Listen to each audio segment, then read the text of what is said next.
Hey there, Dr. A here, CEO and founder of the Learning Liaisons, and great news. In this video, you're going to be able to watch one of our recent webinar sessions. In this webinar, it's focused on the general knowledge test, subtest reading. So myself and our reading specialist, Sarah Hall, are going to be on call to answer questions. And what Sarah's going to do, she's going to go through a couple of example passages and show you how to analyze the questions. Remember, this webinar is just a very small piece of the pie for first attempt success on reading, because let's grant it, most people hate the reading subtest. Why?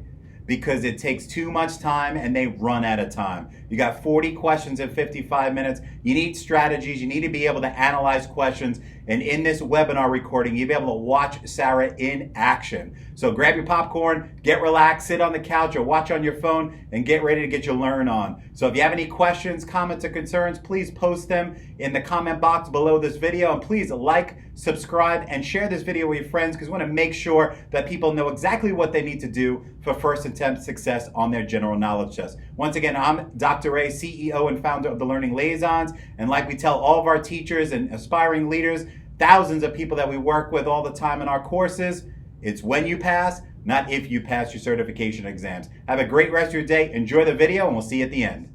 So we want to get rolling here because we've got a lot of good stuff here. Sarah here is going to be going through a couple of passages for you and kind of modeling effective ways to answer questions for you. So welcome. So we are, what day is it already? I keep forgetting. Tuesday. We did this last night. Now we're here. It's Tuesday. So Taco Tuesday for all you taco fans out there. So I will not be having tacos. We have tacos tonight? I don't know. Are you having them? I want them now. Now that you said it, I want some. All right. So we're going to get rolling here. Welcome. My name is Jason Ampel, and this is Sarah here. We probably have a lot of people. Am I on mute? Can you guys hear me nice and clear? Just want to double check that. All right, awesome. We had someone that said they can't hear anything. All right, so real quick, if you guys are not familiar with is anyone here as their first time, as a newbie here tonight? Put yes in the chat box if this is your first. Awesome, welcome. So I'm sure either someone shared this with you, you saw it in our Facebook group, you saw one of the Facebook ads saying, ooh, free, I'm going to sign up for that. Can't go wrong with something free. So you guys are in great hands. So I'm the owner of the Learning Liaisons. I started this company in 2012. We started doing these workshops in 2014. And since 2014, we've helped over 6,500 teachers pass all of their certification exams. That's general knowledge tests, subject area exams, and the almighty professional ed test. So since school down, since we aren't traveling like we do weekly to school districts and colleges, we decided to do a bunch of free webinars since school's closed. This is probably our 13th or 14th one since the middle of March, and we've been uploading all of those to a YouTube channel. So this session also is going to be in our YouTube channel, so I'll talk about that more in a minute. I myself, a classroom teacher for 10 years, 5 years middle school, 5 years high school, teaching over at the University of Central Florida. Go Knights since 2009 with my doctorate in curriculum instruction. So I have a lot of experience. This is one of the reasons why I started this company years ago, is I saw a big need, including myself. I was a horrible test taker growing up, and I taught myself some strategies, which I share in our workshops and our video courses on our website. So congratulations for you guys taking the initiative to join us here tonight. And I'll let Sarah introduce herself as well. Hi, everybody. I'm Sarah Hall, and I'm excited to be here with you all this evening. So a little bit of background on me.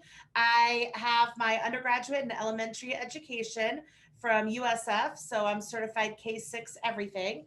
And then I also have my master's from UCF in reading education. So I'm certified K-12 reading. And I have been an adjunct professor at UCF for the last 6 years. So I love mentoring and helping teach prospective teachers. And then I'm also the 2020 Seminole County Public Schools District Teacher of the Year. And I'm currently teaching first grade in a Title I school. And this is my 17th year in the classroom. And I'm excited to virtually meet you all. So hi, thanks, Cindy. And Marissa, I'm about to kick you out of the classroom. You just put Go Bulls. I allow her in here because she's an exception. But if you're a USF, is that really a school? No offense. Sorry. I'm just kidding. I have to say that by law. I'm just kidding. I'm not going to kick you out. All right, so let's get on to more important things. So before we begin, a couple of housekeeping items. So a couple of things. I'm going to answer probably a lot of your questions, logistical questions right now. We are recording this. What we're doing is typically we send private links that expire to watch these videos, but since we've been doing these every other day and you guys are at school is closed, all the stuff going on, we've been really streamlining this process and uploading them all to our YouTube channel, which we really don't typically do. So you definitely want to subscribe to our YouTube channel to get access. We already have ones on there for the last month for reading K through 12. We have a couple of them, professional ed, subject area exams, GK for essay, for math. Now we're doing reading here tonight. We've got a lot of cool stuff on there, so you definitely want to subscribe, and I'm going to give you information about that here on the next screen. Next, about questions. This is going to be an interactive session. Yes, Sarah's going to be reading you some passages and going through questions, but you guys are going to be able to share your questions and things that you are curious about during the session. So here's how it's going to work. Very simple. One, if Sarah is asking you a question and we're talking about something on the screen, a topic, go ahead and put that in the chat box. If we're going through the session and you guys, oh my God, I have this amazing question, but it's off topic, you're going to see on the bottom of the Zoom room, there's an icon that says Q&A. So if you have a question that's off topic and you don't want to forget it, go ahead and throw it in the Q&A as we go through. And at the end, what we're going to do is I'll pull it up and I'll cycle through those at the end and knock them out before you guys take off. So once again, questions on topic, use the chat box, because if you don't, we're not going to see them. Questions off topic, use the Q&A. Is that's pretty simplistic, right? So you can guys use those during the session. We're going to be here until 7 o'clock. We're going to make sure we answer all of your questions before we shut it down. All right. The next one, for you guys who were here last night, you heard me talk about this. Every time I set up a new webinar, there's always a bunch of people that email me this question. They start off the email by saying, I'm so excited, I can't wait to come to the free webinar and to go pass my test. Well, I'm going to be very upfront. This is great. You guys are going to learn some great tools, great techniques tonight, but this alone is not going to prepare you for the exam. There's a lot of practice, a lot of diligence and studying that needs to be done. And we're going to make sure we get the ball rolling, and then we're going to put you in the right direction when it's all said and done. So it's a great first step. I know it sounds silly. Some of you guys are like, duh, I know a webinar is not going to. But however, some people, they go out there and then they email me and say, I went to your math webinar and I still failed. Well, it's just a little portion. Being funny and sarcastic, but there's also truth to that, all right? So you guys understand that. Next, this is a real number.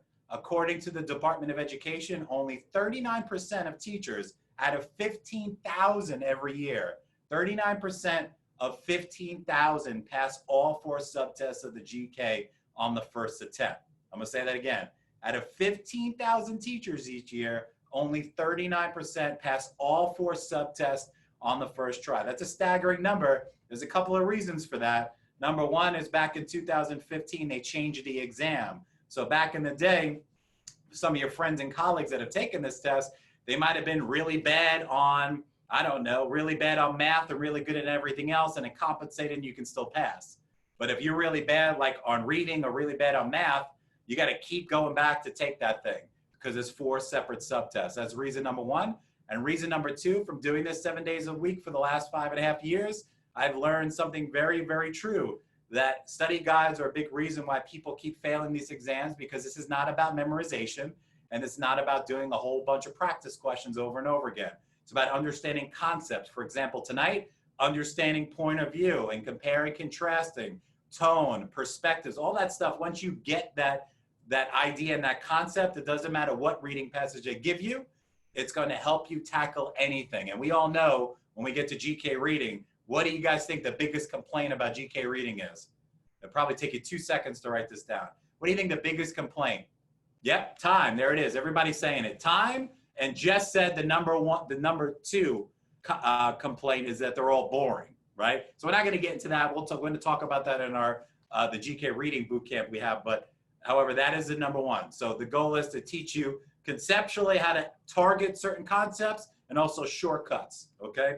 So I already mentioned that in this one. And then last but not least, before we get rolling, make sure you have your phone readily available. There's going to be some things that Sarah's going to talk about on the screen that you're going to want to take a picture of. And there's some things that I'm going to share with you that you're going to want to take a picture of. So if you're using a phone and Zoom on your phone right now, then you could just take a snapshot of the screen. But most of you guys are probably participating from a tablet or your laptop or your desktop. So you're going to make sure you have your camera ready to go right now, because we're going to get to our first picture opportunity. Here we go. So in order to get access to our recordings, what you're going to do right now, this is your first quiz of the day. You're going to take your phone, right? This is easy. Open up the camera. You're not taking a picture. You're going to open up the camera, point it at the QR code on the screen, and what's going to happen? Magic is going to happen. It's going to put a message on the top of your phone, and it's going to have you click it, and it's going to open up, bam, right to our YouTube channel. So if you guys are already subscribed and you were here yesterday, good. But I'm going to give you guys 60 seconds to do that right now, and I want you to put done in the chat box when you did that. I'm going to give you guys a minute to do that. So all you have to do is open up your phone, point the camera at the QR code. You don't have to take a picture, just point it. And it's automatically going to open up a window and hit that subscribe button. This way you're going to know when I put this webinar up there tomorrow, or possibly tonight, but most likely tomorrow. And the good news is all the other ones are there from the last month. So you're going to get stuff for other section of the GK, professional ed, subject area, everything on there. So you guys are in luck. And the reading one we did yesterday, I put on there today. So you guys are attending today that were here yesterday for our K through 12 reading, that's up there. So I just launched it on there a couple of hours ago. So if you're not able to do that, take a snapshot of this, and that's the URL that goes straight to the channel. I'll give you guys another couple seconds, and then we're going to get moving here. Is that okay like that? Yeah, that's good. Awesome, awesome, awesome. All right, and I'll come back to that screen at the end. All right, let's get going. So you guys, are you ready? Who's ready to get their learn on? Right? Ooh, who wants to get pumped up? What show is that? Some of you guys were here last night. You probably know. Anyone know what show that is? Woo-hoo. Yes? What show? Not The Office. Not The Office. Ooh. Nope. No. Oh, everyone's put The Office on there. Not Parks and Rec. We have one person, I think, said it last night. We did have one. No, I'm not going to waste too much There you time. go. There you go. Mika knows it. Tiger King. No, that's not the Tiger King. All right. So, real quick, I'm sure there's a lot of people that haven't taken this test before. This is a breakdown of the exam. So the exam, just like every other one of the subtests on the general knowledge test, is separated by competencies. So ELS has 3 competencies, reading has 3 competencies, math has 4 competencies, and then you have your essay. So this is what I call the knowledge aspect. If you look here on the right-hand side, those are the number of questions that go with each competency. So this is very different from the other tests. For example, English language skills, half the test is competency 3. When you talk about math, out of the 4 competencies, 3 and 4 make up 60% of the test. So there's a weighted section. Here, there is no weighted section. So it's all pretty evenly distributed. And we're going to go through each of these real quick, and then Sarah's going to go through 2 example passages for you. So does anybody know, according to the Department of Education, what % you need to get a pass out of 100? And if any of you guys are in any of our courses, my GK course online, you should know the answer to that already. So I'm seeing some of the right answers on there. So the answer is 75. So why is that important? Because if you multiply 75% times 40 on a calculator, you get 30. So that means you need 30 correct answers to pass this subtest. This is not about getting 100 or getting an A. It's about passing. Okay, so we're going to get, yeah, there you go, Jess. You're in my course. You said magic number. I love to hear that. All right, so what we're going to do real quick before we jump into a couple of sample passages, I'm going to show you real quick each competency. These are the specific skills or concepts that you're required to understand and show proficiency in on your GK reading subtest. So I'm going to let Sarah point out a couple of these, and we'll go through each of these slides pretty quick. On this one, the first thing that's jumping out at me is explicit meaning and details. So when you are going through these passages, it's important to make sure you're finding those explicit details. That's going to be your text evidence. So some of these questions are going to require you to infer meaning, but there's going to be those questions too where you're going to be able to find that explicit text evidence, and that's with those explicit meaning and details. So some of it is going to be right there. Some of it you're going to have to do some inferencing. All right. Comp 2?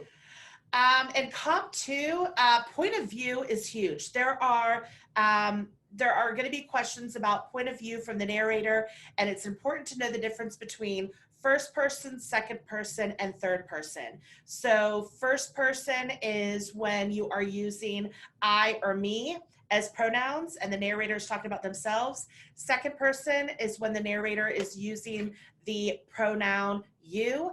And third person is when the narrator is using pronouns like he, she, they, or if they were to say Sarah or Jason and give a specific name. So point of view is going to be important to know. So first person, third person, second person. All right, comp 3. This one is really a huge part of this is being able to compare and contrast and pull from different texts on a common theme. So not only being able to pull from 2 different texts and find commonalities, but then also look at the difference between intent of the author. So something we do in our boot camp is we have 2 passages on a common theme that we compare and contrast. Really important to know how to do. Awesome. All right. So, well, my favorite guy there, Homer Simpson. Let's take a look at a couple of passages. I'm gonna turn it over to Sarah. So before I hand her the baton here, real quick, like I mentioned in the beginning, I'm seeing people put stuff in the Q&A box. Stuff on topic that's on the screen, put in the chat box. Aha questions that you don't want to forget, throw them in the Q&A. All right, Sarah, they're all yours. All right, and something funny, there's someone in the chat box saying her name is Sarah, so every time you say my name, it's throwing her off. All right, so Sarah and everybody else, here we go. Is that you? We're going to, hey, look at that. There's the other, we have the magic number and the magic avatar. So we're going to start, like Dr. A said, we're going to have 2 different passages that we're going to go through tonight. So I'm going to read through the text with you. We're going to break it down and talk about it. And then I have questions for you about the text. So we're going to talk about not only why the correct answer is the correct choice, but also just as important, we're going to talk about why is the correct choice. So we're going to constantly be going back to the text, which is important for me to be able to show you. But first, we're going to start with a poem by Robert Frost. This is called Mending Wall. So if you follow along with me on your screen, I'm going to read it out loud, and then we're going to jump into our questions. So here we go. This is Mending Wall by Robert Frost. Something there is that doesn't love a wall, that sends the frozen ground swell under it, and spills the upper boulders in the sun, and makes gaps even 2 can pass abreast. The work of hunters is another thing. I have come after them and made repair where they have left not 1 stone on a stone, but they would have the rabbit out of hiding to please the yelping dogs. The gaps, I mean, no one has seen them made or heard them made, but at spring mending time, we find them there. I let my neighbor know beyond the hill, and on a day we meet to walk the line and set the wall between us once again. We keep the wall between us as we go, to each the boulders that have fallen to each, and some are loaves and some so nearly balls, we have to use a spell to make them balance. Stay where you are until our backs are turned. We wear our fingers rough with handling them. Oh, just another kind of outdoor game, one on a side. It comes to little more. There where it is, we do not need a wall. His is all pine. I am all apple orchard. My apple trees will never get across and eat the cones under his pines, I tell him. He only says, good fences make good neighbors. Spring is the mischief in me, and I wonder if I could put a notion in his head. Why do they make good neighbors? Isn't it where there are cows? But here there are no cows. Before I built a wall, I'd ask to know what I was walling in or walling out, and to whom I would like to give a fence. Something there is that doesn't love a wall, that wants it down. I could say elves to him, but it's not elves exactly, and I'd rather he said it for himself. I see him there bringing a stone grasped firmly by the top in each hand, like an old stone, savage, armed. He moves in darkness, as it seems to me, not of woods only in the shade of trees. He will not go behind his father's saying, and he likes having thought of it so well that he says it again. Good fences make good neighbors. All right, so there is our text, Mending Wall, by Robert Frost. And we're going to break apart the text now because there is a lot of figurative language in there. So figurative language are those tones and those themes and word choices the author uses to add an element of engagement to his piece. Also, it enhances the text by adding the 5 senses that we're considering. So you're visually engaged in what the author is saying. So a lot of figurative language in here, but that can also be a potential thing for us to have to work through so that you can make sure you understand the text. So we're going to go ahead and dig into some of this figurative language and what is happening here in this text. So really what this author is talking about is there are 2 neighbors and they have a stone fence between them, a stone wall between them. And one of the neighbors keeps wanting to know why they have this wall.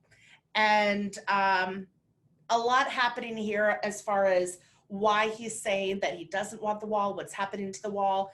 But we're going to go ahead and start with the questions. And again, during each question, I'm going to be talking to you about what's happening in the context of that question. We're going to pull out some key words in the question, and then we're going to talk about why the answer is what it is. I'm gonna add something. Yes, please. So keep in mind too, guys, the purpose of tonight is we're going to go through a couple of passages and Sarah's going to model how to dissect questions. There are a lot of strategies and things that we can do. A lot of people asking questions about, do we read the questions first? Do we do that? Yes, but in this session, for our time constraints, she's just going to model effective reading and question answering techniques. In our courses that we have, we go into a little more depth when it comes to strategy, but those are good questions. Just want to know the purpose of today is to go through a couple of passages and some sample questions for you guys. All right, so here we go with question 1. In the poem, oh, that's right, thank you. In the poem Mending Wall, the author is speaking in which point of view? A, third person, B, first person, C, second person, D, narrative person. Go ahead and in the chat box, put what you think the answer is. All over the place. All right. All over the place. So here we go. Let's go ahead and reveal the answer. The answer is B, first person, but I'm going to tell you why that's the answer. So let's go to the text. In the text, we need to find evidence to support why we know it is first person. Now, remember, before we got started, we talked about the different points of view, and we said that if it is the narrator's point of view, talking about either pronouns I, me, that is considered first person. They're talking about themselves. If, and think of, you know, how people say, oh yeah, you've got to put yourself first. Think of, if I'm going to put myself first, it's first person, I'm going to use the pronouns I or me. If it's second person, it's going to be the pronouns you, and third person are the pronouns he, she, they, or somebody's name. All right, so we're looking for evidence for first person. So if I look here at this line, I'm able to see the pronouns I and my. So right there, there's my text evidence that it is first person. All right, let's go on to the next question. And for you guys, a couple of you guys have put in enlarge it. Either one, you can enlarge the screen on your Zoom room on the top. And if it's still not giving you problems, just take a picture of the screen and you can blow it up on your phone. All right, let's go to question 2. The text that sends the frozen ground swell under it and spills the upper boulders in the sun and makes gaps even 2 can pass abreast are examples of what? A, what the hunters do to the wall. B, what is ruining the wall. C, why the neighbors need a wall. Or D, what happens to the wall in winter. Go ahead and think about it for about 20 seconds. Put your answer in the chat box when you're ready. No, we can do on the other one. We want to have them take a picture of the passage. Okay. This way they can go back and forth. Lots of D's, lots of B's and C's. Here's the answer. B, what is ruining the wall? But you know what I'm going to say? We're going to go find that text evidence. So we're going to go to the text. And we're going to find here where it says at the top, I'm going to change the color so you can see it well, that sends the frozen ground swell under it and spills the upper boulders in the sun and makes gaps even two can pass abreast.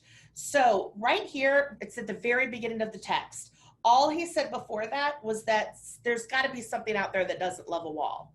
So he's then describing why he is not the one that loves a wall. He's talking about all these problems in it. So I'm going to go forward back to the question, and I'm going to show you something, but you're going to have to bear with me with my illustrations here. But it says that it is right here that it's made of boulders, stones. All right, so we're going to draw our boulders, our stones. It says that in the text that they were piled on top of each other. So here is our wall of stones built on top of each other, piled up. Now let's break apart the figurative language that is within this text. So right here at the beginning, it says frozen ground swell under it. So let's look right here and pull out this word swell. Swell means to enlarge. So what is the author telling us is getting bigger? The frozen ground that's under the wall. So think of when you're driving outside in the winter or driving outside anytime, but you can see a lot of cracks in the asphalt, especially up north. That's because the materials are expanding in the winter. Same thing with your freezer. What would happen if you put a glass bottle of Coca-Cola in your freezer? Somebody, what would happen? Tell me in the chat box. If you put a glass bottle of Coca-Cola in your freezer, what would happen? It explodes, it expands, absolutely. So when things get really cold and reach freezing point, they swell, they get bigger. So someone asked why it's not. So I'm gonna go over that. So stick with me of why it's not D. So what they're saying here, what the author is saying is that the ground here underneath the boulders is swelling, it's getting bigger, and that's creating the boulders to topple over. All right, so that's one problem. The other problem is that it makes gaps even two can pass abreast. So because the boulders are spilling, and it tells us why, also down here it's telling us that the boulders are spilling over, which is creating gaps that even two could pass through. So imagine gaps in your wall so big that two people could walk through the gaps. Defeats the whole purpose of having a border and a boundary.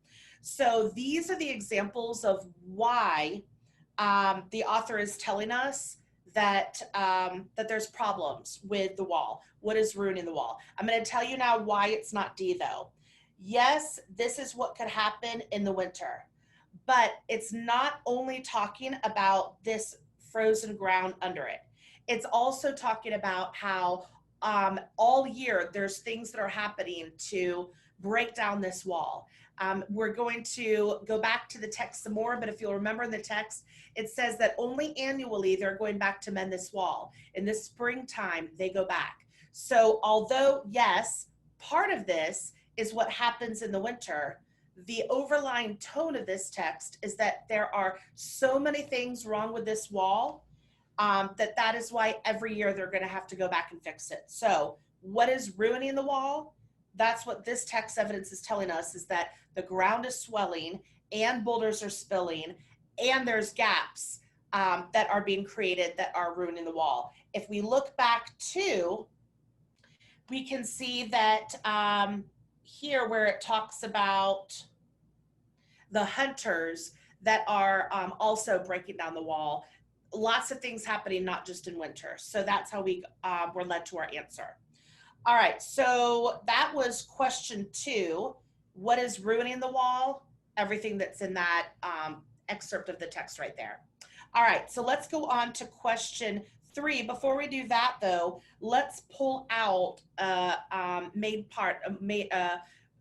word out of this, keyword out of this question that you would want to pull out when trying to answer it. So it's giving us, it's saying the text, and then it has text right there for you. You don't even really have to go back. It's right there, and it's just asking you what they're examples of. So whenever it gives you an excerpt, that's the only text you're going to need to answer the question. So those are our keywords in that one. To answer some questions, Ashley and Julissa, yeah, that's definitely a big complaint from a lot of teachers taking this test. If English is not your first language, it's all about practicing and strategies. This is a quick overview. We're going to give you opportunity to get more practice at the end and kind of point you in the right direction. But we've helped a lot of people, English not their first language, pass this thing. It's just about being able to analyze text. But more importantly, even more than that, looking at those keywords like she's mentioning in the questions, is just practicing. Practicing. You can do it. We've got your back. And if you'll notice too, even if, I'm going to go back for just a second because I want to show you something. And I'm going to go back here because it's not all written up. If you look here at this text, even if you are thinking, yeah, but Sarah, when I read that, I would never have pulled out of that maybe about the frozen ground and the connection to the Coke bottle. And I wouldn't have known what to compassive breast means. Pull out the words you do know. You know, I'm sure you know swell, right? It's to swell, to get bigger. Here, spilling, things are spilling over. What? The boulders. Pull out the words that you do know. That's going to be helpful. All right, so let's keep going here to question 3. The author wants to ask his neighbor what question? A, why is their wall being ruined? B, why is the wall why the wall is not by their cows?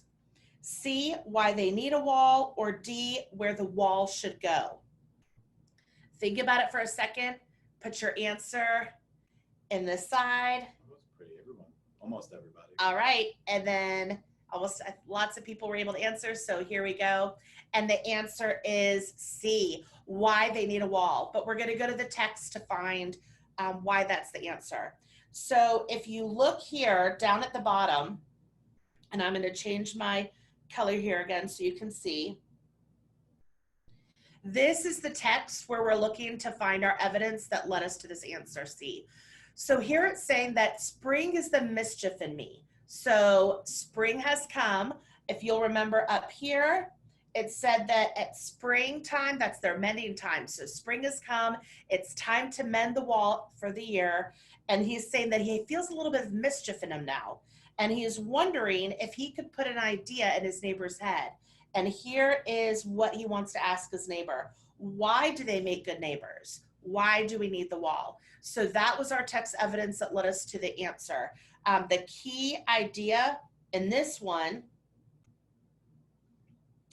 was to find the explicit text where it has that evidence. So we had to go back to the text for this one.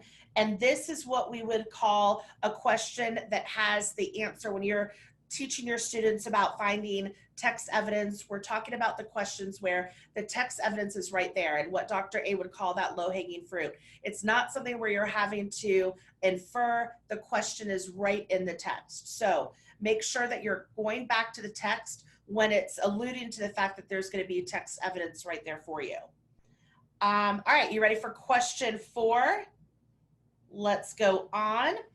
All the following are examples of why the wall is hard to repair, except A, it is made of stones. B, it is difficult to balance the stones on top of each other. C, some stones are as big as loaves of bread. D, there are elves that knock the stones over. All right, so go ahead and put your answer in over to the side. I'm seeing D, lots of D's. Elves, is this a Christmas poem? I know.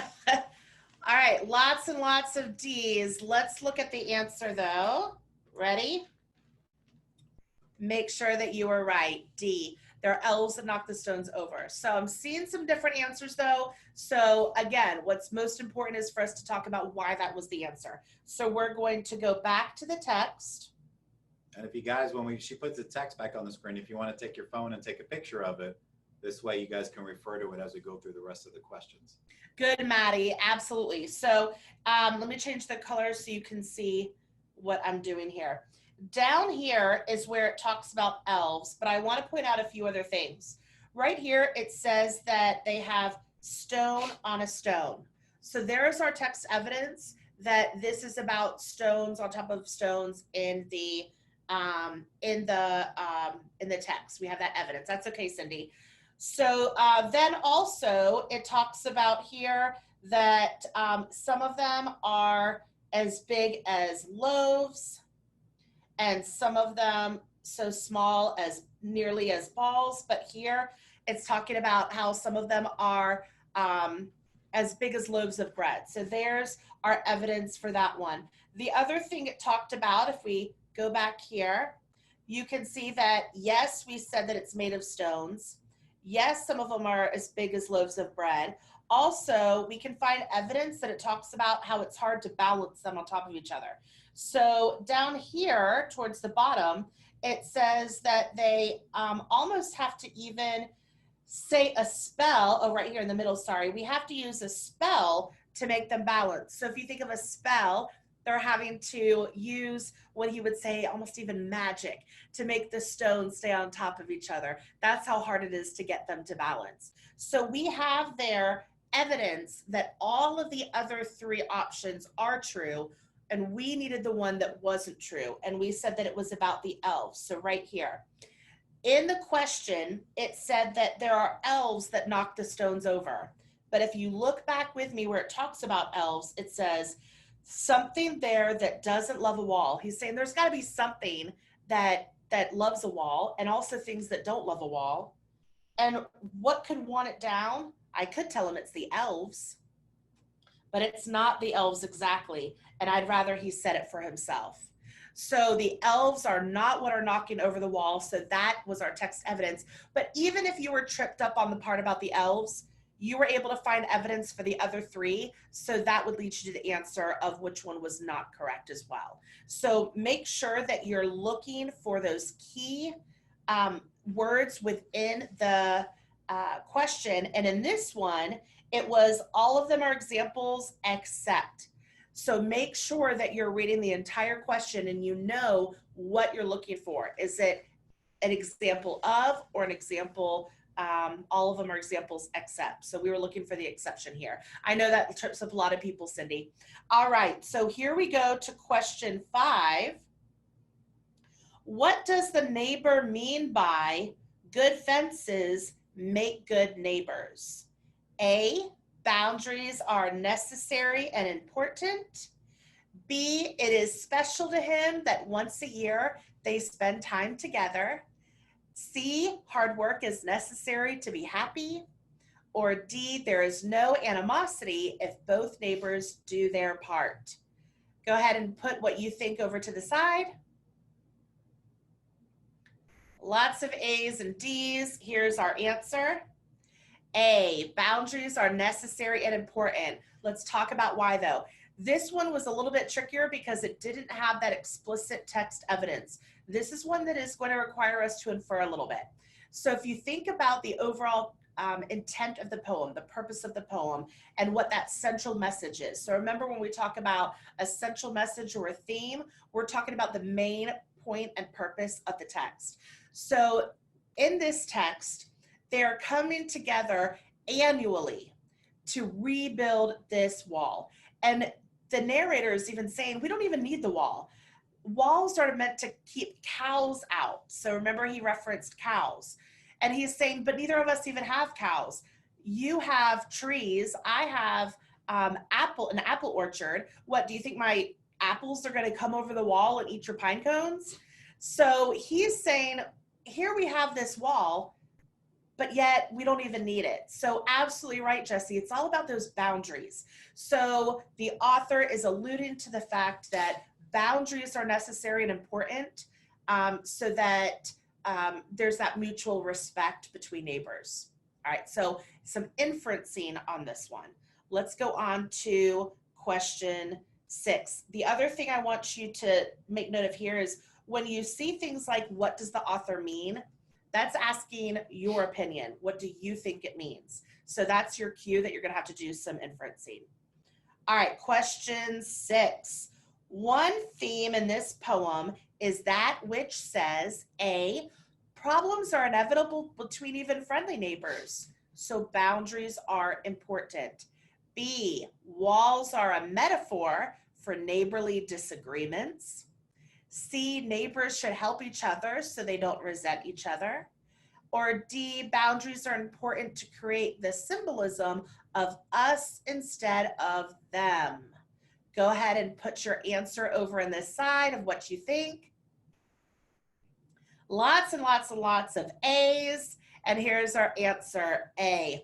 Make sure that, again, you are thinking about a few vocabulary points here. Awesome. I love all the A's. It's asking about the theme. So that is something that you're going to have to think about. What was the text mostly about? You're going to have to use your judgment on that one.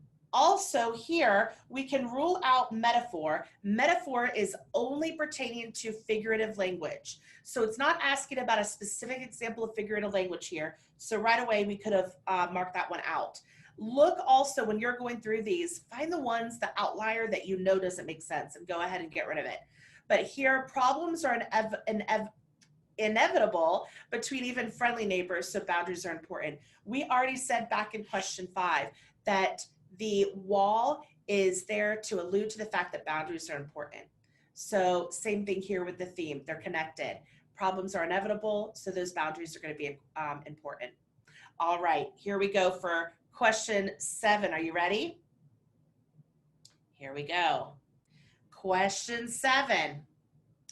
Why text evidence supports why the neighbor repeats the same line but doesn't explain it?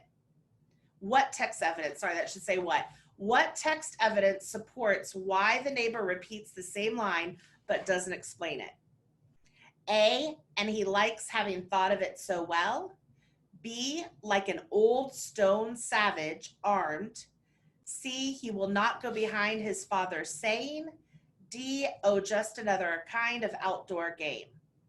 So what text evidence supports why the neighbor keeps saying the same line but doesn't explain it? And he likes having thought of it so well. B, like an old stone savage armed. C, he will not go behind his father's saying. Or D, oh, just another kind of outdoor game. All right, lots and lots of C's, but I'm seeing some other things too. It is C, but let's talk about why. You know, we're going to go back and find that text evidence. So here we go. If we look down here at the text, this is where we're going to find him talking about where it says his father's saying. This is the part of the text that is going to give us our evidence.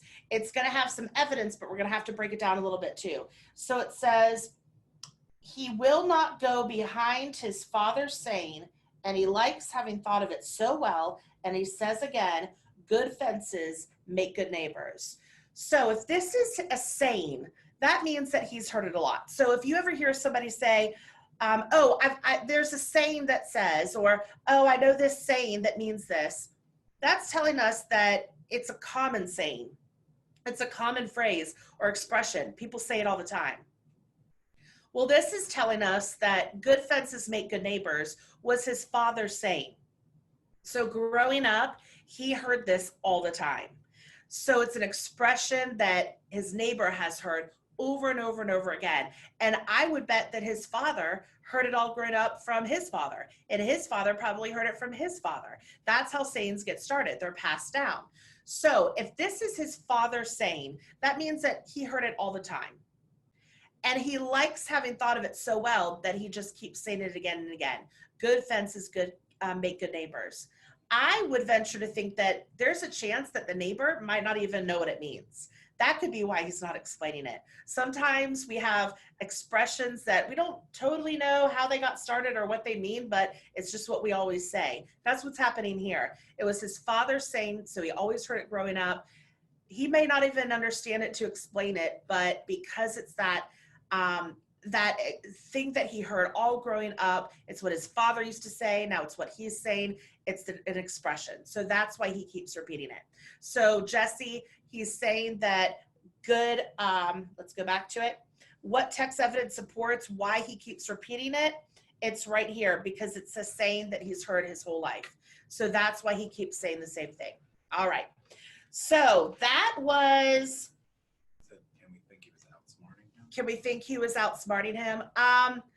You know, that's an interesting perspective. I think that, you know, the only part of that's alluding to any kind of outsmarting anyone is when, let's go to the text, when the narrator is saying that he's feeling a little mischievous. And I wonder if I could even put a notion in his head. I wonder if I could make him start thinking we don't even need the wall.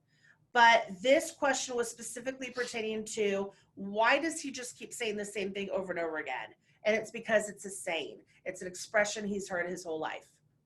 All right. Jennifer, I know we're going through this kind of quickly, but that's because I want to get you through 2 questions.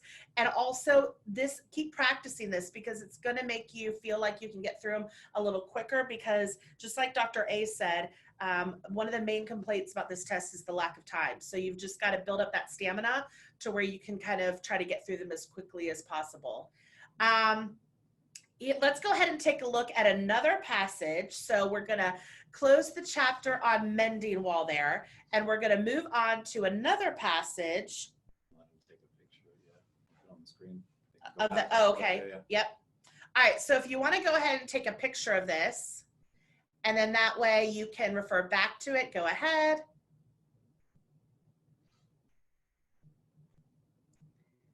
And this text is called Where I Lived and What I Lived For. This is a narrative text by Henry David Thoreau. So Thoreau wrote a text that is telling a story of his life and different aspects of how he got the outlook on life that he has. But this is one chapter within this book, Walden, and the chapter is Where I Lived and What I Lived For.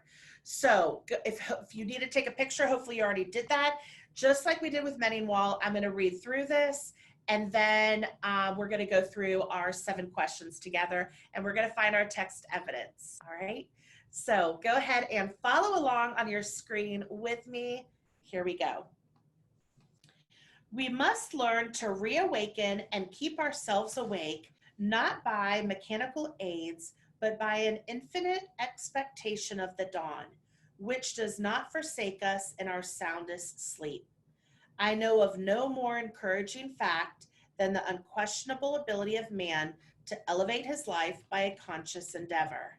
It is something to be able to paint a particular picture, or carve a statue, or so to make a few objects beautiful. But it is far more glorious to carve and paint the very atmosphere and medium through which we look, which morally we can do. To affect the quality of the day, that is the highest of arts. Every man is tasked to make his life, even in its details, worthy of the contemplation of his most elevated and critical hour. If we refused, or rather used up, such paltry information as we get, the oracles would distinctly inform us how this might be done. I went to the woods because I wished to live deliberately, to front only the essential facts of life, and see if I could not learn what it had to teach, and not, when I came to die, discover that I had not lived.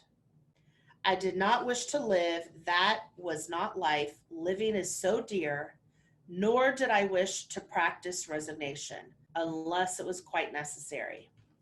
I wanted to live deep and suck out all the marrow of life, to live so sturdily and Spartan-like as to put to rout all that was not life, to cut a broad swath and shave close, to drive life into a corner and reduce it to its lowest terms, and if it proved to be mean, why then to get the whole and genuine meanness of it, and publish its meanness to the world? Or if it were sublime, to know it by experience and be able to give a true account of it in my next excursion. For most men, it appears to me, are in a strange uncertainty about it, whether it is of the devil or of God, and have somewhat hastily concluded that it is the chief end of man here to glorify God and enjoy him forever. Still we live meanly, like ants. Though the fables tell us that we were long ago changed to men, like pygmies we fight with cranes. It is error upon error and cloud upon cloud, and our best virtue has for its occasion a superfluous and an inevitable wretchedness. Our life is frittered away by detail. An honest man has hardly need to count more than his 10 fingers, or in extreme cases, he may add his 10 toes and lump the rest. Simplicity, simplicity, simplicity. I say, let your affairs be as 2 or 3 and not 100 or 1,000. Instead of 1,000,000, count half a dozen and keep your accounts on your thumbnail. In the midst of this chopping sea of civilized life, such are the clouds and storms and quicksands and 1,001 items to be allowed for, that a man has to live if he would not founder and go to the bottom and not make his port at all by dead reckoning, and he must be a great calculator indeed who succeeds. Simplify, simplify. Instead of 3 meals a day, if it be necessary, eat but 1. Instead of 100 dishes, 5, and reduce other things in proportion. All right, so already lost. Caitlin, stay with me here. I know it's a lot, Maddie. I feel you. I know that it's a hefty text, but we're going to go through the questions together. So let's go ahead and start with question 1. And also think about what this text is telling us. Astrid, we've got this. So really what is happening here is he is saying that we're going to simplify life. I'm going to move to the woods. I'm not going to worry about 100 things. I'm going to worry about only a few. And we're going to break this apart more and more as we go through the questions. So the first question is, what does the author mean by to affect the quality of the day that is the highest of arts? A, that the arts enhance our lives.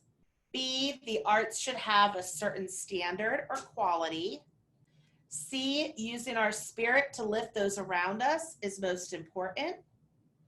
D, that the most sought after artists are the ones whose work inspires others. We're kind of all over the place, but I'm seeing lots of C's. Here's our answer.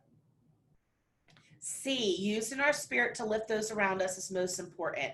So remember we talked about those keywords in each question, right? So right here, it says, what does the author mean?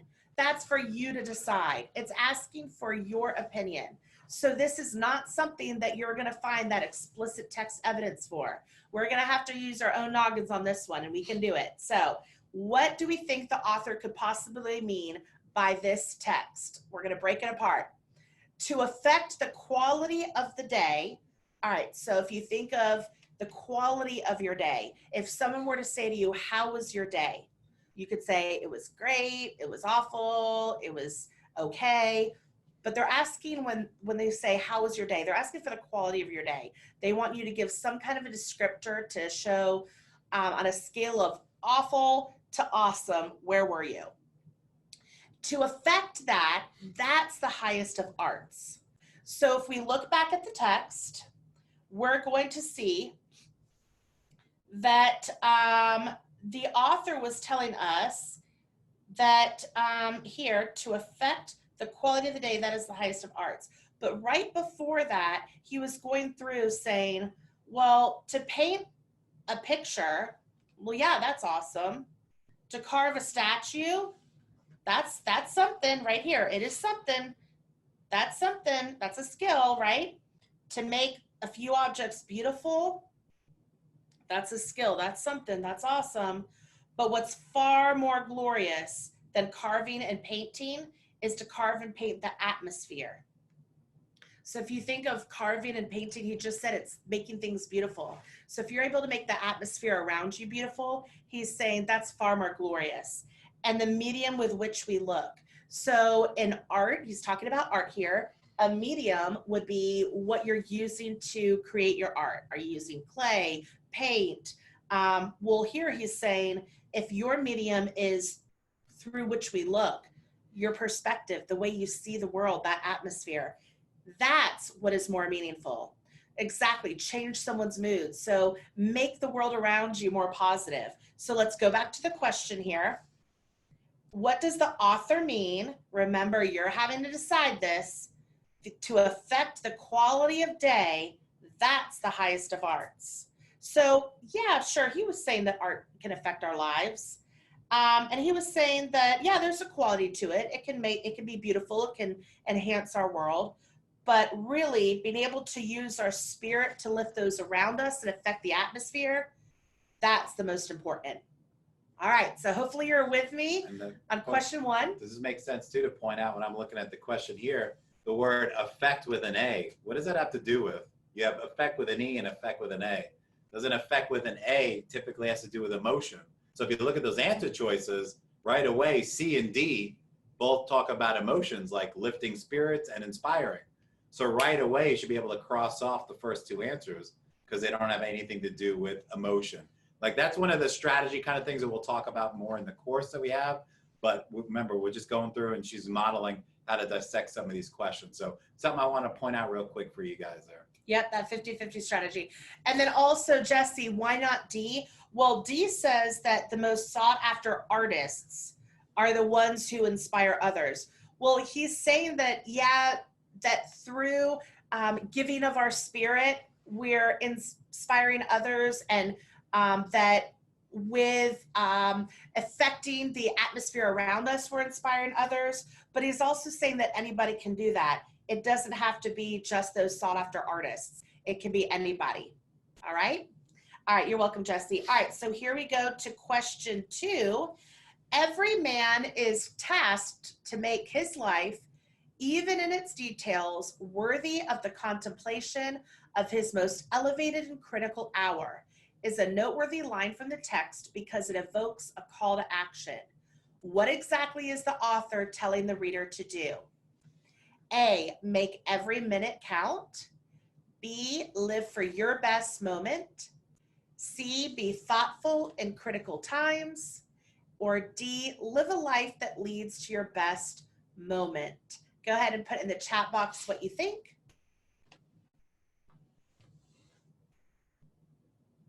Lots of D's, lots of A's. All right, we're going to reveal the answer here. If it'll let me. Oops. Oh, I'll do it for you. Thank you. All right, so the answer is D. Dr. A is going to pull it back up for us, and we're going to find our text evidence and talk about why. So, This is it, right? yes, thank you. Perfect. Thank you, Dr. A. So it's saying that that we need to live a life that is leading to our best moment. Now, if you look back at the question, again, this is asking us to look at a specific excerpt. So really, we can look at just this text here and come up with our answer. So don't get bogged down. When it gives you a specific line, don't get bogged down by going back to the entire text every time. It's telling you that the answer is within this text. So it's also saying that the author is telling us to do something. So let's break apart the language. So it's saying that every man is tasked to make his life. So we have to make something of our lives. Every man, we all have to make something of our lives, even in the details. So it's not just that, you know, when you pass on, you can just pick one major part of your life. He's saying that even in the details, we're finding importance of how to make something out of your life. And that all of those details lumped together, that has to be worthy of your most elevated and critical hour. So if you think of at the end of your life, if you were able to come up with your most amazing hour of your life, maybe it was the hour where your first child was born or the hour where you got married or whatever, you come up with your most elevated life, the most critical moment in your life. But what he's telling us is that it's all of those details is what is that leads us to that hour of our most elevated hour of our life. So he's saying, yes, I'm going to walk you through each one. Yes, he's saying make every moment count. Yes, live for that best moment. But really, and this one is an outlier. Yes, it's calling upon this one word here, critical, but it's telling us to live a life that leads to that best moment. And the key here is where it talks about details. So if it were to say that, something along the lines of everybody is going to have that one most elevated hour, then I would have said, well, it's more about living for your best moment. If it had said that the details matter, then we could have said, oh, he's saying make every minute count. But when you're adding them together and saying every single one of those details, that's what's going to lead you to your most elevated hour. That's where we get our answer that we have to live a life, even in the details, that's going to lead us to that best moment. All right. So make sure that you are, again, pulling out those key parts of each question. And here, the key part was that we were looking just at the text on the screen, and that we were looking at how right here he added the most important part, that even in the details, that changed the whole tone of the sentence. All right, so we're going to go ahead and go into the next question. Question 3, why does the author mention a fable in the text? A, he is implying we should have heeded the warnings better. B, he is implying that this text is a fable. C, he wants the reader to infer which fable he is mentioning specifically. Or D, he thinks fables are superfluous. Go ahead and put your answer over in the side.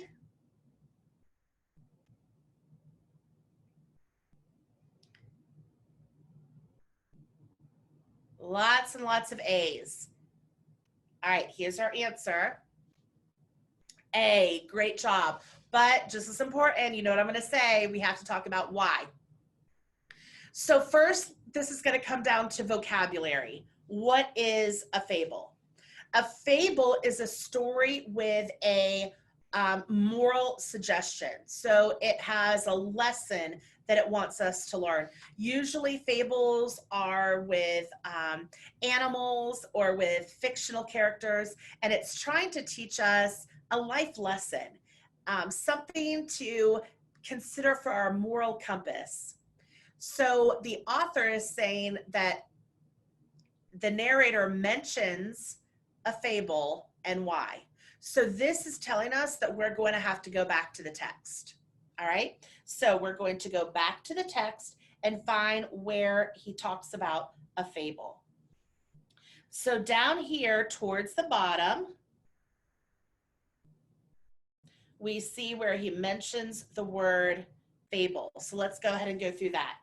Still we live meanly like ants, though the fable tells us that we were long ago changed to men, like pygmies we fight with cranes. It is error upon error.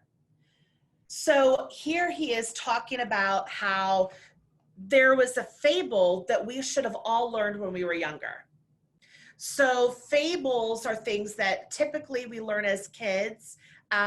Parents and caregivers usually associate it with those animals or fictional characters so that it seems a little bit more intriguing to kids, and it has that narrative element to it. So it's something that kids want to know what's going to happen in the end. So it's using a fictional text or a story that would engage kids to be able to teach them a life lesson. So if you can imagine, way more engaging than saying, make sure that you are always lending a hand and helping out your friends. Well, that can kind of go in one ear and out the other. But when you read them the story of the little red hen and how the little red hen is trying to bake bread and nobody will help her, and she goes and does all the work herself, and then all of a sudden everybody wants to help her eat the bread, and she's saying, well, depending on which fable you read, some versions she ends up sharing the bread and some she doesn't, but there's a takeaway from both of those endings.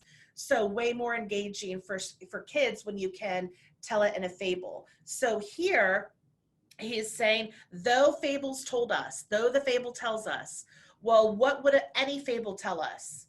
A life lesson. And he is saying that now we're living meanly like ants. The fables told us long ago. Well, depending on which fable you heard, it would have been which life lesson. But no matter what, just in general speaking, we should have learned something. So now let's go back to the question and put this into perspective as far as these answers.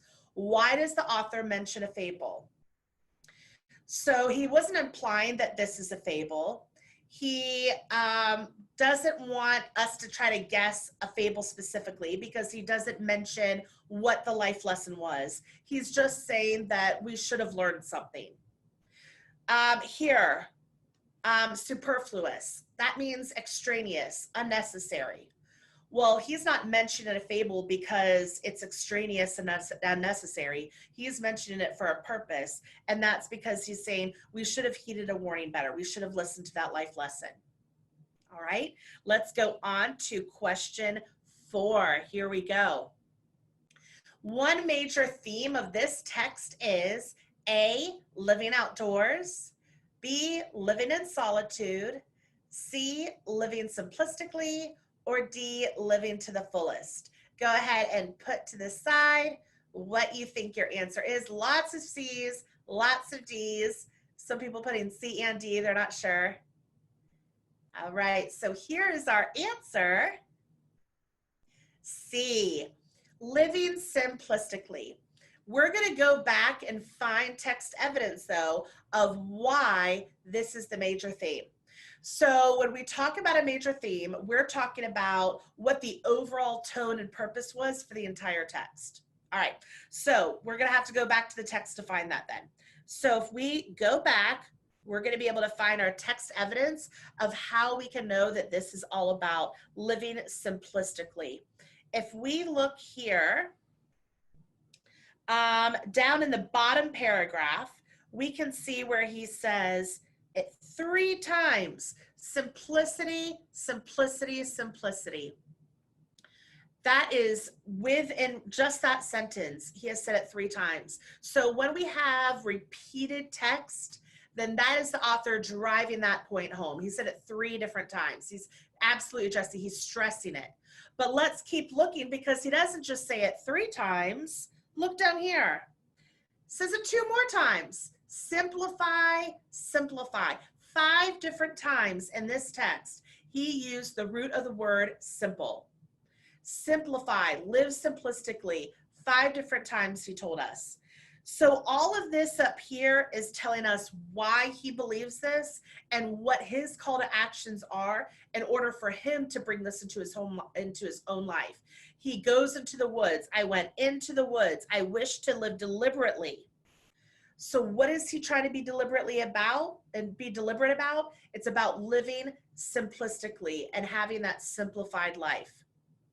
So again, that is our theme. And remember, our theme is always that overall purpose. So when we look back at the text and you see the same thing 5 different times or more than 1 time, there's your clue. Repeated text is driving home a point. So there is our answer to question 4. Absolutely, Cindy, I've got you. Here we go with question 5. The idea the author illustrates regarding having your affairs on your thumbnail represents A, having a small number of things to keep track of is better. B, that we should always mind our own business. C, that clean hands are symbolic of purity. D, that it is better not to keep things hidden to create accountability. Cindy, I know it takes intention to remember to go back to the text and find that evidence. I understand. But the more you practice, the more you're going to get it.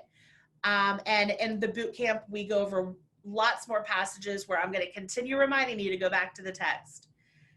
So I'm seeing lots and lots and lots of A's. Let's look at our answer. A, you guys got it. You're on a roll here. Having a small number of things to keep track of is better. So the author does give us that illustration of having your affairs on your thumbnail. Let's go back and talk about why. So we're going to have to find it in the text. So we're going to go back. And it's down here towards the bottom where he says, I say, let your affairs be as 2 or 3. So we're going to stop there for 1 second because we're going to break this apart. let your affairs be as 2 or 3. So when you are trying to figure out everything that is going to make up your day, your attention, your brain power, your time. Time is a huge commodity. Let it just be 2 or 3. Exactly. Not 100, not 1,000. Instead of 1,000,000, count half a dozen. Half a dozen is 6. So think of how exaggerated that is. He's saying, don't have 1,000,000, have only 6. So that's a huge difference. He's saying scale it way back. Exactly, Camille. Be a minimalist. Exactly, Cindy. It's all about simplicity. Keep your accounts on your thumbnail. All right, so that's where we're going to stop the text to be able to break this down a little bit further. We're going to dig in. All right, Julissa, don't panic. Stay with me here. So if you look at your thumbnail, think of, he's saying every account you have, everything that you have to deal with in your life, it's going to fit right there on your thumbnail. Do you think you can have a lot of worry, a lot of affairs, a lot of accounts, a lot of things that you're responsible for if you have to fit all of it right there on your thumbnail? That's nothing. So he's saying, again, he's exaggerating where he's saying, don't have 1,000 or 100, just 2 or 3. Don't have 1,000,000, have just 6. Everything should fit right there on your thumbnail. So that's where he's getting his answer. That's where we're getting our text evidence. Now that we have that in context, let's go back to the question. I got you, Jalissa. All right, so it's saying the idea the author illustrates. So this is making us realize, though, too, with the idea, this is our idea. What is your idea? We had to use our noggin on this one. We had to think. What idea is the author illustrating regarding having all your affairs just on your thumbnail? So remember, I think it was Cindy that's saying, I keep forgetting to go back to the text. We got to do it. So we went back to the text. We found this exact part where he's talking about a thumbnail. And you know what I did when I went back to find it? I looked at that word thumbnail, because when we read through it, that was not a repeated text. It's not like the word simplicity. I did not hear a thumbnail 5 different times in that text. So I'm going to scan that text as quickly as possible, and I'm going to find that one word thumbnail. I'm going to quickly read around it, and I'm going to come up with my answer. All right. I'm not going back and rereading that whole entire text every time I refer back to it. I would never have time to answer any questions. You're just looking for keywords and scanning for that. So I was scanning for thumbnail. All right, and that leads us to our answer. That was our evidence. Exactly, Cindy. You don't have time to search the text. You got to be quick about it. Having a small number of things to keep track of is better. All right? So hopefully you have a better understanding of question 5. We're almost finished with our questions, so stick with me here. Question 6. The title, Where I Lived and What I Lived For, is both A, philosophical and metaphorical, B, metaphorical and symbolic, C, practical and philosophical, and D, symbolic and satirical. All right, so go ahead and put over on the side what you think the answer is. Lots of A's, lots of C's, a couple B's. All right, so here is our answer, even an A. All right, here we go. Our answer is C, practical and philosophical. But you know what I'm going to say? We've got to talk about why. That's the most important part here. So this is also going to come down to some vocabulary. So when we talk about things that are philosophical, it's kind of that existential feeling of philosophy, mindset, thinking about things very abstractly. Okay, so that's what philosophical means. Let's talk about metaphorical.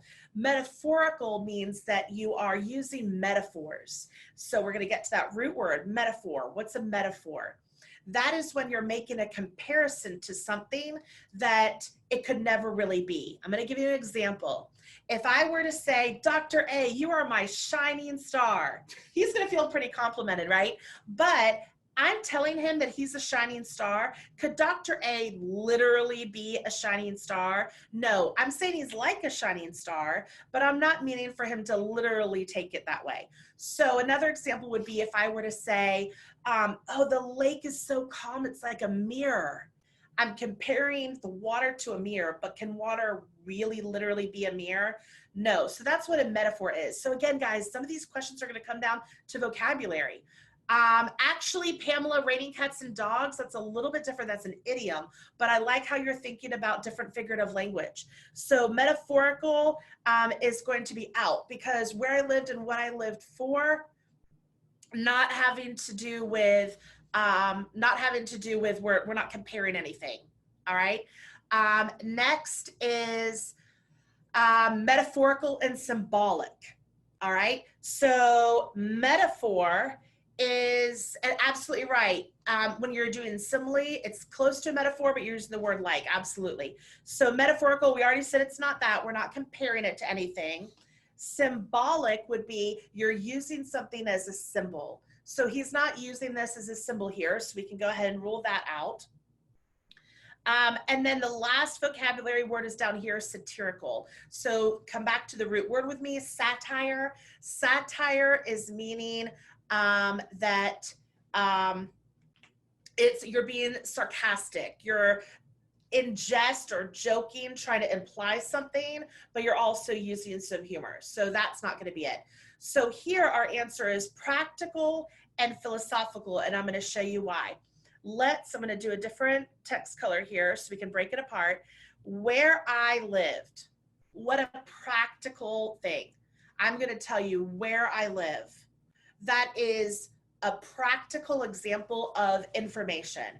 If I were to say that I lived at 123 Main Street, it doesn't get more black and white than that. It's very practical. So the beginning of the title, and remember the key word in this whole question was title. That's the only place we need to look. We're not looking at the overall theme. It's just these words right here. So that is very practical. But then look at the rest. What I lived for. How philosophical. To be able to think existentially about why I'm living. What am I here for? That's such a philosophical question. So when we're looking at just the title, not the rest of the text. Practicality, and then philosophical. Where I live and what I lived for. So that's how we got our answer there. All right, so we have one question left. You've got this, and we're gonna do this last one, and Dr. A has some more information for you. Suck all the marrow out of life is an example of, so because we see quotes here, this is pulled right from the text. Do you think the answer is A, central message, B, context clues, C, inferring, or D, symbolism? Suck all the marrow out of life is an example of central message, context clues, inferring, symbolism. Lots and lots of D's, a couple other choices. The answer is symbolism, but you guys already know what I'm going to say. We have to talk about why. So this is a symbol of what the author is invoking our call to action to be. Remember, we were talking all about how this is a lot of figurative language. And a symbol is something that you're thinking of visually or seeing visually that is evoking other emotions. So sucking the marrow out of life is a symbol of making the most out of your life. So if you think of a bone, that's where you're going to find marrow in the middle. And the marrow is the richest part. So if you are so intentional that you want the richest part, that you're going to suck the marrow out from the middle of the bone, you are being so intentional to find the richest part. And so that's a symbol of making the most out of your life. Remember, he said it's in the details. He said that it is about having all those details lead up to your finest moment. So the difference there, H. Harp, is that yes, the central message, remember we said was about simplicity, but then he breaks apart all the different parts of how to live a simple life and why to live a simple life. And one of the parts he says is it's important to live a simple life so that you can, all those little details will add up to your finest hour. And one of those details is making the most out of every moment, because those little details are what are going to add up to your finest hour, lead you to the finest hour. Okay. So that is the end of our questions. You got it? Is that kind of the same thing when my wife says I suck the life out of her? That's not the same thing? That's a different topic and a different webinar. But that got us through our 7 questions. And I hope that makes more sense. And that was fun. What do you think? Yeah, I liked it. So what do you guys think about that? What do you think about what you just did? Did you learn anything from going through? Now, once again, I said at the beginning, I wanted to let you guys know at the beginning, and I said it throughout. The biggest thing I want you to understand is the purpose of these webinars is a little piece, because there's only so much that Sarah can do in the 60+ minutes, because there are strategies. There are things like, for example, I saw some people asking questions about, can you scroll back and forth to the text? Yeah, like just a quick note that the text comes on the screen. The first story will pop right on the screen, and you scroll your mouse down to get to the questions. So there's certain strategies using the dry erase sheet. Those are things that we talk about in our boot camp and our courses online.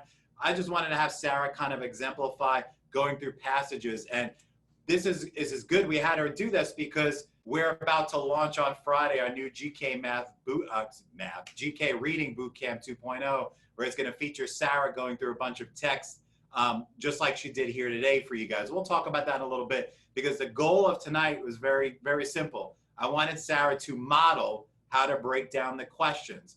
Yes, is there enough time to go through the whole thing that she's doing from the get-go the first time? No, because you're learning a new process, and she wants to show you what it looks like in the text, how to break down the question. So there's a lot more to do here. This is just the beginning of the lifting. Reading is a very close second to math when people fail this test because of the time frame. And we're going to give you the opportunity to learn how to speed up the process. And there are certain strategies how to answer some questions without even reading anything. And those are some of the things that we talk about in the courses. So let's talk real quick about how to practice effectively. So several of you guys are already in some of our courses online. Maybe you're in our bundle. Maybe you're in our subject area exams. This is a snapshot of our homepage at the Learning Liaisons. The link is on the screen too. I want to show you something real quick because we're about to launch, like I said, our new GK Reading Bootcamp. So if you went to our website at thelearningliaisons.com and you clicked on the FTCE button there, or on the top, it's a screenshot, so I know it's a little focused and small here, but if you click on the FTCE button, it's going to give you the option for the 3 major exams. So we're obviously here for the general knowledge test. You go ahead and click that, and we've got all 4 subtests. So today we talked about GK Reading. So if you click on that button right there, it's going to take you to our reading subtest page, and it's got all the information about the course. So here's a new course. I just put it up on the website. All the information set. We already did all the videos. We just have to do some editing, put everything together. The launch date is set for Friday. If you go to the website right now, we have the course set up for $40. All right. If you use the code "Stay at Home" right here, it's going to be $20. Okay. This code is going to work until May 1st. So if you want to take advantage of that and lock into Sarah's course there, you want to take advantage, and you'll get that for only $20. There are 7 passages in there, and we're going to add one of the new ones here that she did. One of the ones she did here today is in the course. Another one is not. We're going to add that. So there's going to be 8. Okay, so what we're going to do is over the next couple of months, we're going to add more. So our goal is to have a lot more passages in there. And as we add more and add some activities, obviously the price is going to go up. So once you sign up for this, you're going to have it. So if we update it with another 10 stories in 2 months, you're going to get those. You don't have to buy again. This is not a book where we put out a new version and you have to pay money for another one. It's going to be in your course once we keep adding stuff to that. If you already have our bundle, we have an old version of the bootcamp. It's still up to date according to the test. It's just a different teacher. So since it's a different teacher, okay, unfortunately, we can't just give it to everybody who signed up because I'm not going to get into too technical parts, but different teachers obviously get compensated for their courses. So that's why I priced it low and give you 50% off. If you signed up for something within the last week, I can make an exception and go ahead and put it in your course. But if it's something you signed up for a couple months ago, it's still a good course. However, we recruited some a better teacher, a better instructor here with Sarah. So we kind of made a lot of updates and redoing the course. So that's the situation there moving forward. Like I said, if you signed up for a bundle or the VIP in the last week or so, shoot me an email, and when we do it, I will go in and put that in the course. But like I said, if you signed up months ago, that teacher that was in there got compensated for that. So unfortunately, we can't. So once again, if you want this course, if you sign up for it, there's nothing in there right now. It's empty. But by Friday, we're gonna have everything in there ready to go. So like I said, it's only $20 with the code. And if we keep adding stories to it over the next couple months, you're going to get all that. You don't have to buy anything else. You don't have to buy a new course or anything like that. Okay. So Maddie, the code is going to be good until May 1st. That's anything on the website. So my advice to you guys is if you need all the subtests on the GK, here's a snapshot of our bundle page right there. If you need all the courses on the GK, get our GK course bundle. That's got our strategy course. That's a presentation I do with school districts. It has boot camps, which is content review for reading, math, the essay, and ELS. Now, if you buy the boot camp today, it's not going to have our new course, but I'm going to give it to you. All right. So if you sign up for that GK boot camp, I'm going to go ahead and put that course in there for you. All right. So if you guys have any questions, go ahead and put those in the chat box. If you need the professional ed, reading K-12, all that, the code will work for anything on the website. So what I'm going to do right now is I'm going to go ahead and click on the Q&A. So one question that keeps coming up is a lot of people are saying, when exactly does this code expire? So think of it as it is good through April. So starting May 1st, the code won't work anymore. It is through April. It works until May 1st. So think of it as through April, for the month of April. So people were asking, does that mean 11:59 on Friday or on Thursday? Thursday. It's good through April. The other thing is, yes, to clarify, someone asked, does that mean that starting this Friday, it goes from $20 to $40? Yes. So through 11:59 p.m. on Thursday, it's $20, $40 starting Friday. All right. So there's your clarification on that. Ashley, can I use the code for the general knowledge and subject? No, Ashley, that code is 50% off each course or in bundle. So for example, our general knowledge bundle that gives you everything, all the subtests, everything for the whole year. If you want it for a year, it's $215, but if you use that code, it's half off. So if you wanted just the reading boot camp, the pre-sale that's on the website right now, instead of the $40 it says, it's going to be $20. If you wanted our essay course, which is $50, and you want to use the code, then it's $25. So everything is cut in half, but you got to use the code in order to get that. So let me cycle back to some of these Q&A because I want to make sure I answer everyone's questions. Jocelyn, no, we don't have anything scheduled. I'll talk to Samantha about maybe doing something like that, but we don't have anything scheduled right now. We do have a GK Math coming up this week, and you can click on the upcoming webinar button on our homepage for that. Yes, Jesse, right now. So right now, the boot camp for our general knowledge reading is $20. The other thing to know about the boot camp is that it is self-paced. So it's my voice, it's me sharing the screen, it's going through lots of passages, all the answers, taking you back, finding that text evidence, telling you why the answers were correct, but it's self-paced. So you can do an hour a night, do it on the weekends, whatever works for you, morning, night. But that's the great thing about it is it's self-paced. Gail Bailey, is a GK reading exam similar to subject? No. There are certain subject area exam for K through 6, for example, the ELA and reading subtest. Some of the vocabulary, and we're going to go over the vocabulary in the boot camp course, but some of the vocabulary, they have questions about it. So the ELA and reading subtest on K through 6 doesn't have passages. It'll have scenarios with teachers in the classroom or questions about, prosody, simile, all that kind of stuff, but they're not reading passages like this. So it's very different. A couple of questions we're getting over here, Dr. A, is in the chat is like, how much time do I need to prep to go through this boot camp? So our boot camp right now, we're still working on some editing, but it'll be a little less than about 3 hours. So you're not going to want to just zip through the entire thing. We know as teachers, we chunk and process. You're going to want to go through a passage, go through the questions, go back. And I mean, it's not going to take you that little amount of time to go through it. You're going to plan for a little more. So think of that. And there are 3 amazing free online websites. It's teachers. You can use your university or school district email. I'm going to put those in your course too. Websites like readtheory.org, commonlit.org, and readworks.org are all free, I said free resources you can use your school email to sign up for. They're free passages and questions. They're critical thinking and comprehension websites that kids go to. So we're going to put those links in the course too, but those are also great free reading passages, because it's not about, people say, well, I read every day, but do you read boring stuff and do you answer questions? So it's all about building up that speed and that confidence that we're going to help you with. So like I said, there's going to be 8 passages in the reading boot camp that we're going to launch, and we're going to add more.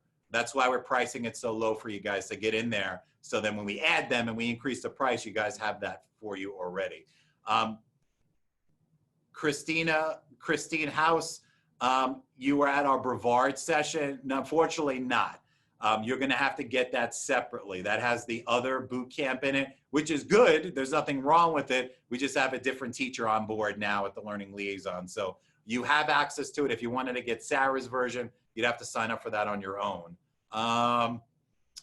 Yeah, Julissa, so there's new passages in the boot camp. So tonight we went over 2 passages. One of them, both of them will be in the boot camp, but also there's going to be other passages too.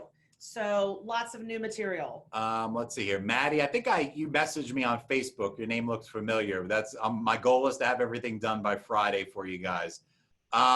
H-HARP, so basically it's critical thinking mixed with reading core. Some of the questions are critical thinking, like making inferences and stuff, but some of the questions are what we call here low-hanging fruit at the Learning Liaisons. Those are targeted questions, like certain parts of the text, finding the central idea, the perspective, things like that. But yes, there's critical thinking involved in it.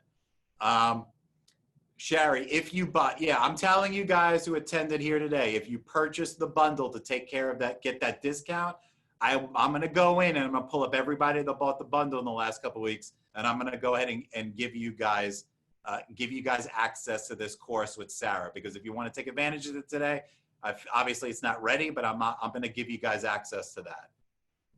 Where can we find practice reading passages? Those, yep, go ahead. Those 3 free websites I gave you, which will also be in the course when we set it up. That's readtheory.org, commonlit.org, and readworks.org. Those are 3 great websites. Someone mentioned in the chat box about Crack ACT. I know a lot of people use that. That's for ACT and type of SAT questions. Most of those are very high level. Do some of the skills transfer? Yes, of course they do. It's not going to hurt you, but a lot of that stuff is a lot more higher level. Most of the questions are more higher level than on here. Let's see here. Like we said, the course is 3 hours now, but it's going to extend over the next month or so. We're going to add more passages. Jesse, well, the course is going to be ready on Friday. It'll help you if you go over it over the weekend. Yeah, because it's not extensive, it's not long, so it definitely would help you. Jacqueline, unfortunately, we don't have anything for ESC on our website right now. We're working towards it. The key is we just don't pick anybody to do stuff here at the Learning Liaisons. I try to find experts in the field, things that this is their profession, like Sarah here. I want to make sure I find the right person to do that. I mean, I could sit there and do it, but I am not an ESC specialist or anything by no means, so I don't want to pretend. But there are some companies out there, some popular companies that just throw anybody in there to make stuff, so we don't want to do that here. Sarah, we know Sarah's awesome. I love how somebody said that I was patient with them like my first graders.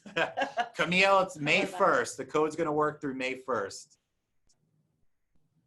I'm so glad it helped so many people. That makes me so happy. If I buy the bundle, yeah, I already answered that. I don't think I'll be ready without these books. We're here for you, Sherry. That's our job. We've helped a lot of people pass, so that's what drives us every day. Is every day I get text messages, not so much now because the testing centers are closed, obviously, but I love getting those emails and stuff all the time about people passing. That's what drives us here. And when Dr. A says that we're here for you, that's after we close out this webinar too. His email address is right there on the screen behind the Q&A. You can also contact me via email. It's the same after the @ sign, but it's just my name instead. So Sarah, SARAH, at thelearningliaisons.com. So both of us are here for you. So feel free to email us. Yep. And once again, I'm seeing people put in the Q&A about the recording. It's going to be on our YouTube channel. So there it is again. If you wanted to hold your phone and point the camera at that, it'll take it right to you. Prirana, if I pronounce that wrong, I do apologize. There are different versions of the test. There are some versions that have 5 passages and they can go up to 7. If the ones that have 5 typically have those dual passages, and Sarah does one of those in the course for you, where there's 2 stories side by side on the screen, and they've got a couple of questions for one passage, a couple of questions for the other, and they have questions combining the 2. So if you see that on the test, you're probably going to have 5 passages on there. On the real test, can we toggle between text and text? Yeah, you can go between I'm assuming you're asking, can you go from question back to the passage? Yes, you can. It's just scrolling the mouse up and down. How many questions can I expect on the test per reading? It just depends on the version you have. Typically, there's anywhere between 6 and 8 questions on a story. Obviously, if you have more passages, there's going to be a less amount of questions. But those versions that have the 2 stories side by side, they could be between 15 and 20 questions right on that one passage because they're going to take up most of the test. Lizette, information about the bootcamp is on our website. That's the website right there, thelearningliaisons.com. Just click on the FTCE button on the homepage. And somebody over in the chat was asking too about comparing and contrasting in the bootcamp. Yes, like Dr. A just said, there's a section where there's 2 texts, and exactly like you just said, you're answering questions on one, answering questions on the other, and then comparing and contrasting the 2. So that is in the bootcamp. I'm seeing a couple of things. The code is all capital letters. Yeah, thank you. You guys corrected yourself there. Awesome. Yeah, if you don't put capital letters, it's not going to work. Prirana, yes, it's all between 4th and 8th grade. The GK test is kind of like, are you smarter than a 5th grader? I know it's going to make people laugh or make people mad at me, but that's what it is. Like the TV show, a lot of the adults lose because that's not the skills that they're doing right now in their life. This is the skills at 4th grade through 8th grade. But when it comes to reading, predominantly you're talking about 8th grade, 7th and 8th grade material. That's it. So they're not going to have 4th grade passages on there, but that's predominantly you're talking about middle school. I had the old GK reading course. Yeah, I go over strategy in the course. However, the passages in the new version, that's one of the complaints of the old version, and it's not bad. The course is not bad. That the text complexity is a lot harder on the real exam. That's why we work towards making the second version that the text is a little more harder, more realistic compared to the actual test. But remember, whatever guide you have or any course that you do, whether it's ours or anyone else's, they're not going to be the same passages on the real test. The key is learning those skills and those concepts and those vocabulary words that can transcend on all the different passages. That's the key. Let me make sure I tackle all these. Can you say the 3 sites again, Dr. A? Readworks.org, CommonLit. CommonLit.org and readtheory.org. Amber, we do have certificates of completion in the courses. If you really need something to show attendance for your school district, shoot me an email. But I'm really not giving out certificates because this is just a very small little thing. But we do have certificates available for people who do our courses, though, because that's going to give you the real learning that's needed to be successful on this test. But if you really need something to show that you were here, go ahead and shoot me an email. Natalie, we just did a math K through 6 webinar the other day. It's actually, I just put it up on our YouTube channel. And Anderson, literally while we're speaking, is recording videos like 10 hours a day to get it done. So hopefully by the end of next week, we'll have that up. So this week he's spending doing all the recording, and then we're going to format the course next week. So it's really going to be an amazing course. So you could buy it on the website at a discount right now. It's just like this one. It's going to be empty until we fill it in next week. So you could definitely take advantage of the discount if you want. Yeah, Pamela, every course on our website has 2 versions, 2-month and a year. So I always tell people, take advantage of the year with the 50% off. So you could do that for math also. My VIP doesn't expire till August, so I need to buy this course. So I need to keep doing it. Yeah, so Cindy, with the VIP, when it runs out, I typically, if I see you working in the course, I'm going to start it over for you. I'm not like that, saying you got to buy it again. However, the only time I do not grant that for people is if they just don't access it and everything is blank. So if you're working on it, I have no problem restarting it for you. However, Sarah's course is going to be different because it's not in there yet and it's not done. So that's something separate. So she's asking, do I need to buy this course to get the instruction by me? So he's saying yes. Yeah. So if you already have the VIP and it doesn't expire till August, yes, you additionally would have to spend, if you use the code by Thursday night, the extra $20 to get the course, the boot camp with me. And then I see also that one of the tests you're saying you still need to take is read an endorsement. So so by saying that you're hoping to get this boot camp with me, then I'm hoping that means you like my instruction. I also am the one that leads the reading endorsement boot camp. So if you like this one, I'm also doing the reading endorsement boot camp as well. And Cindy too, if you wanted to, this course right now for the GK reading boot camp is set for 2 months. When we're done, we're going to make a year. But if you go ahead and get it, shoot me an email and I'll give you the year access. I'll add it to your account when we're done with the course. So once again, the course on the website right now is set for 2 months. But if you get it, Cindy, shoot me an email and I'll make it a year when we're finished with the course for you, since you have the VIP already. H Harp, it has to be all uppercase. Try it again. Stay at home, all one word, all uppercase. Anonymous attendee, we have a elementary ed math webinar that we did a couple weeks ago. It's on our YouTube channel. But we do have a full video course, the same one that I do at school districts during the school year, covers all 4 subtests. We have a math one that's on our YouTube channel that you could access. Fatima, I answered that. I think I answered your question before. It just depends on the version you have. Anywhere between 5 and 7 passages. Can I repurchase? Yeah, Pamela, if your course expired already, you can use that code to save money before May 1st. Yeah, Cindy, send me a text about the reading endorsement. I definitely will answer your questions for you. Abuda Dasa, I don't know if I'm pronouncing that right. I do apologize. Shoot me an email about that. You have the 3. Yeah, what I can do is I can charge you the difference and give you that. That's not a problem. Just send me an email. Do you want H Harp to email you? She said that she didn't get it in right and she thinks it charged her the 40. That's fine. I'll fix it for you. Just send me an email, but you have to hit that redeem button on the checkout page to get that discount. Perfect. Okay.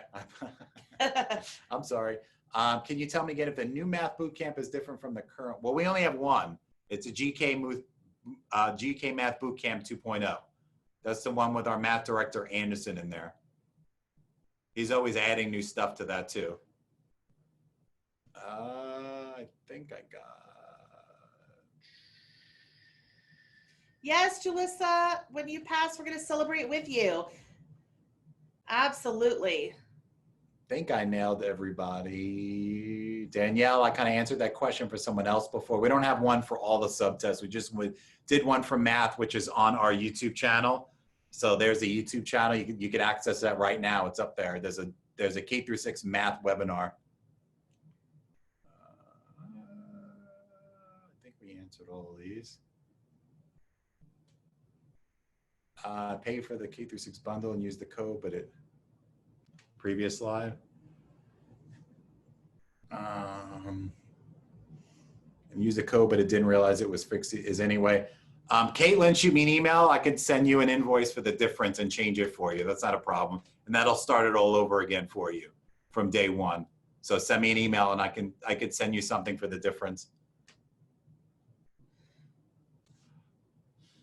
Jesse, obviously it's not about like studying the last minute, but I know since you have your test next week, it's definitely beneficial. We always recommend like 3 weeks of preparing for an exam. But this course is right now, it's only about 3 hours. So if you need to pass GK reading, it's definitely going to be beneficial. You can go through and learn the strategies and how to analyze the questions once that's up and going on Friday. So it's not going to hurt you. I just want to let everyone know that, doing things the last minute obviously is not always the best, but it's going to help you. Cindy, I'm assuming you're talking about when you say Leon wants you to take the course instead of taking the test. I'm assuming you're talking about the re-endorsement one there. Clarify if you have to though, because I'll tell you what, I know I would rather take the boot camp and pass the test than 300 hours after school of work. So find out from Leon County if you have to. Oh, Cindy, did you email? Does Leon make you pay for it?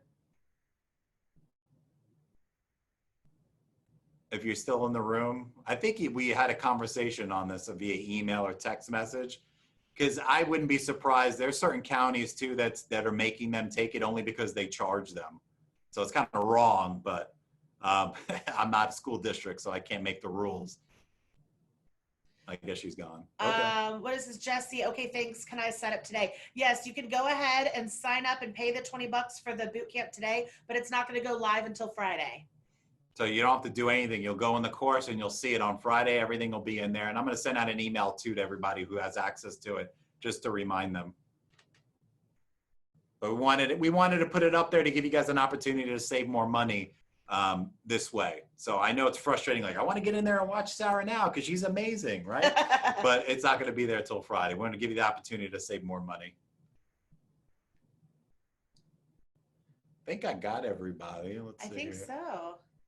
A couple more messages on the chat. It's my email that I attended the session. I could bring my. I'm encouraged. Yeah, Amber. Send me an email about that, and I'll take care of you. Okay? Because if you put it on here, I'm gonna forget. I've got hundreds of emails I get every day from teachers. But you're important, and I want to answer it. So make sure you shoot me an email. Yeah, Jesse. The other one, there's nothing wrong with it. There's nothing wrong with the old boot camp. It's not like it's bad. It's just we're going in a different direction. We want to make new passages, make new questions, get a different teacher in there. So it doesn't hurt you to utilize that. Why does the video not work in the Pro Ed course?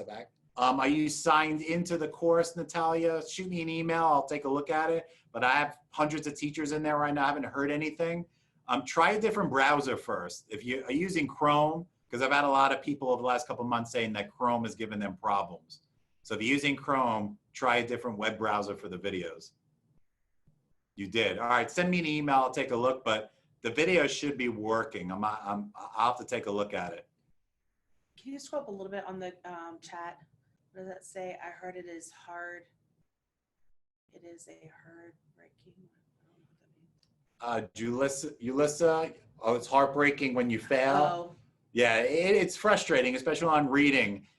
When there's like, I always give the example that I'm a very slow reader. Ever since I was a kid, I was a slow reader. I was in a remedial reading class all through elementary school with a couple other people, but I could analyze questions and write things like nobody's business. But the problem is that Sarah might read a lot quicker than me, but that doesn't necessarily mean she's smarter than me. We just process things like our kids in the classroom learn different levels and different methodologies. But the problem is we all have to pass this test and you only have 55 minutes to answer 40 questions. So if you're a slow reader, it really hurts you. And if English is not your first language, it makes it even worse, but you can do it. It's just about practice. It's going to be frustrating. It's just about building up that confidence, because the worst thing people can do, and that's one of the byproducts of getting fees waived right now in the test. It's great that they're free, but don't rush in there just to take it because it's free, because the more times that you fail the test, the harder it is for you to pass it, meaning it's all a psychological thing.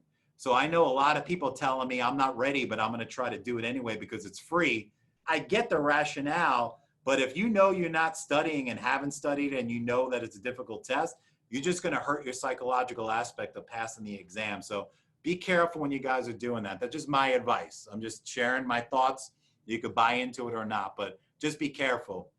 And if you are a slower reader, the great thing about the boot camp is that you can pause it and it's self-paced. And then the more you do it and the more passages you go through, you're going to have those strategies that you can pause and take your time to process through the boot camp with me. And then you're going to get faster and faster at it. So start slow in the boot camp and then just practice and get faster.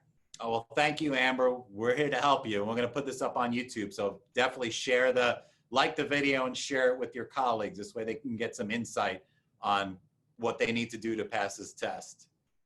I think we got everybody. Let's see here.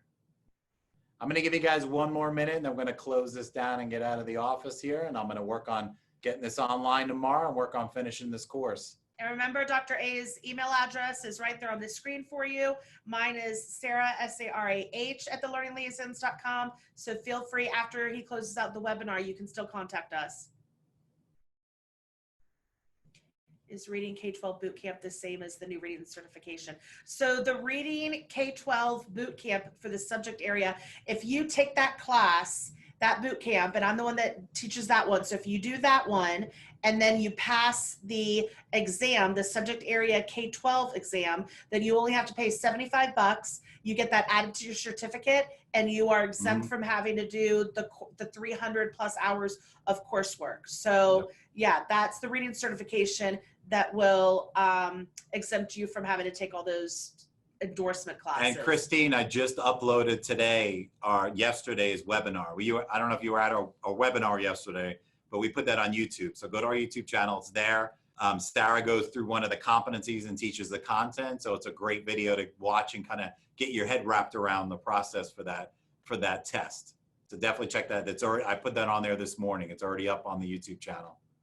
Bye, Julissa and Christine. Thanks for joining us. All right, you guys have a great day. Thanks for spending time with us here on a Tuesday evening. And remember, it's when you pass, not if you pass. And we'll be in touch. When you pass, not if you pass.